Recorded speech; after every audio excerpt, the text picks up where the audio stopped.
Kita bisa sampai jam 10, Bang Hotman. Bisa, terserah Pak Ustadz. Aku mau tanya nih Pak Ustadz. Dengan krisis corona ini, ya, kita sadar bahwa hidup itu sangat singkat. Sementara kita sibuk terus mencari uang. Kadang-kadang banyak orang meninggal ya pada saat dia mencari uang, uangnya pun tidak dinikmati. Saya ini sudah lama pengen pensiun, tapi mental saya tidak siap. Karena apa? Setiap saya mau istirahat, ada perkara baru, honornya 2 miliar.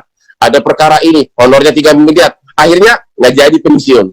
Pertanyaan saya kepada Pak Ustadz, apa yang harus saya yakini agar orang itu rela meninggalkan duniawi dan benar-benar bahagia hidup menikmati dirinya? Kalau yang saya yakini, Bang Hotman, ya, bahwa pesan Nabi Muhammad, kalaupun kau punya 1 lembah dari emas, kau akan minta 1 lembah lagi, katanya. Jadi ada gunung, di bawahnya emas semua, itu kau akan minta 1 lagi sampai mulutmu disumbat tanah. Jadi nggak ada pernah puasnya, terus kurang. Macam orang haus minum air laut, kurang. Jadi sebenarnya kepuasan itu ada ketika kita memberi.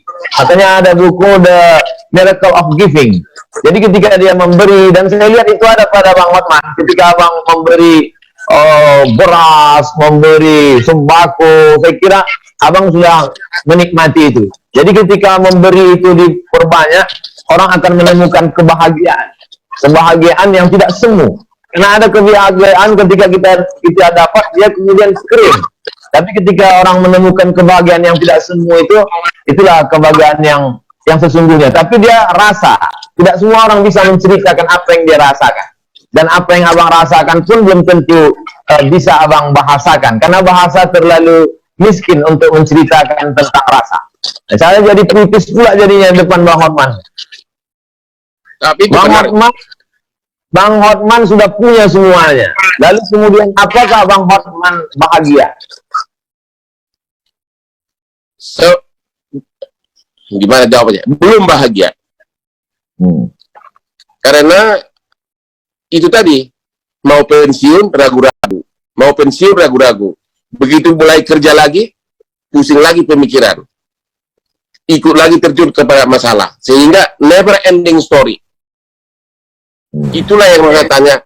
Bagaimana meng-cut off, ya udah that's enough. Tapi susah. Anak saya 3, semuanya pengacara muda. Saya perlu bimbing juga. Karena pengacara itu tanpa jam terbang, tanpa benar-benar bekerja dengan kasus, susah menjadi ahli.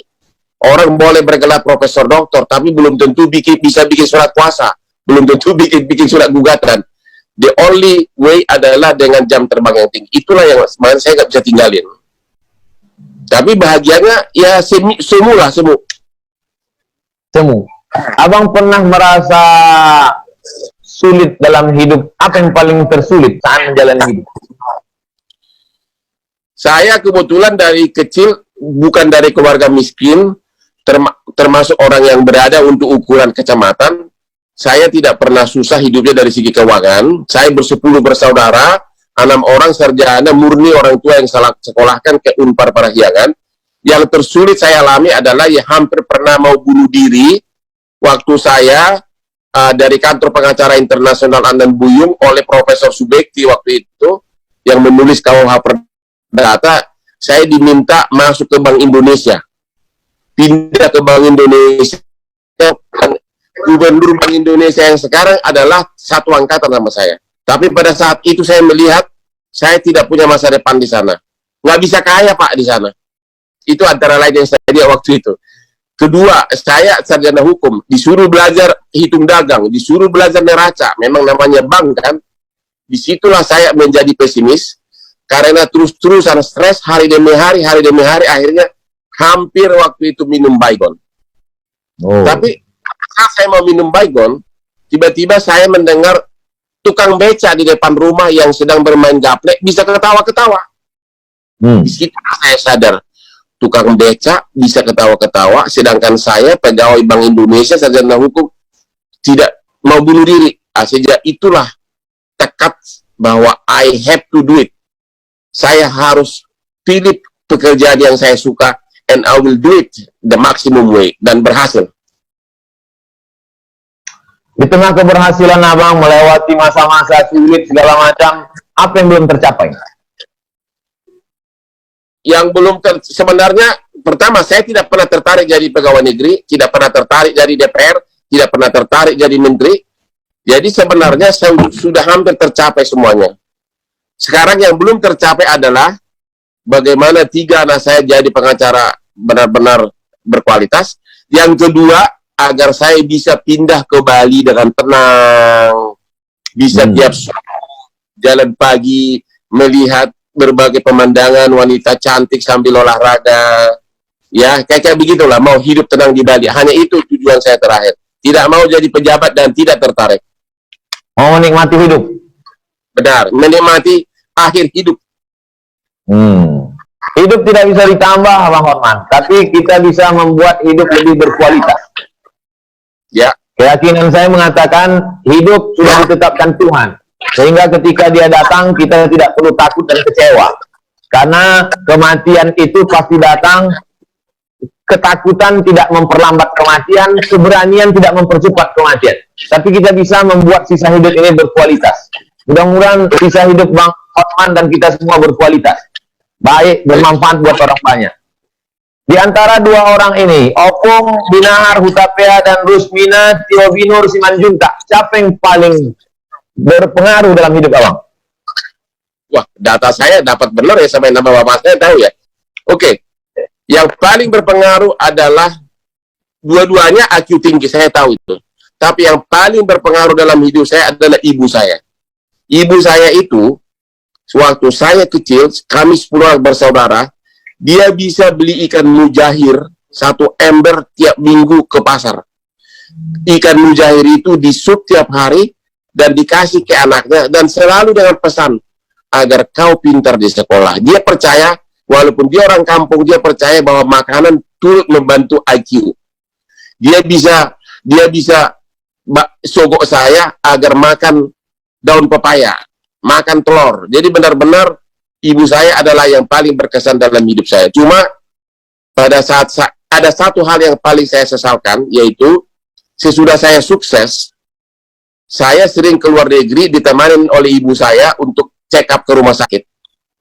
Sementara dianya saya tidak pernah check up karena tidak pernah mengeluh. Namanya juga ibu dari kampung kan, spirit fight-nya kuat. Ya. Padahal dia sudah menderita darah tinggi. Padahal darah tinggi kan sebenarnya gampang diobatin. Akhirnya apa? Tiba-tiba jatuh di kamar mandi, pecah pembuluh darah. Itulah penyesalan yang saya tidak bisa maafkan diriku. Dia bisa berjam-jam temanin saya di rumah sakit di Maunil di Australia untuk check up diriku di rumah sakit. Sementara dianya tidak pernah saya check up. Itu aja penyesalannya, Pak Ustadz. Ini sudah mendekati jam 10, Bang Hotman. Saya takut kalau lewat nanti dihitung per detik. Jadi Pak Ustadz, di ujung penghujung acara ini ada syair yang mau saya bacakan. Saya mau melantunkan, tapi takut suara saya putus-putus. Jadi saya bacakan aja. Ya. Molo adung nasalah manang na urang pambaniaki. Saya anju mau.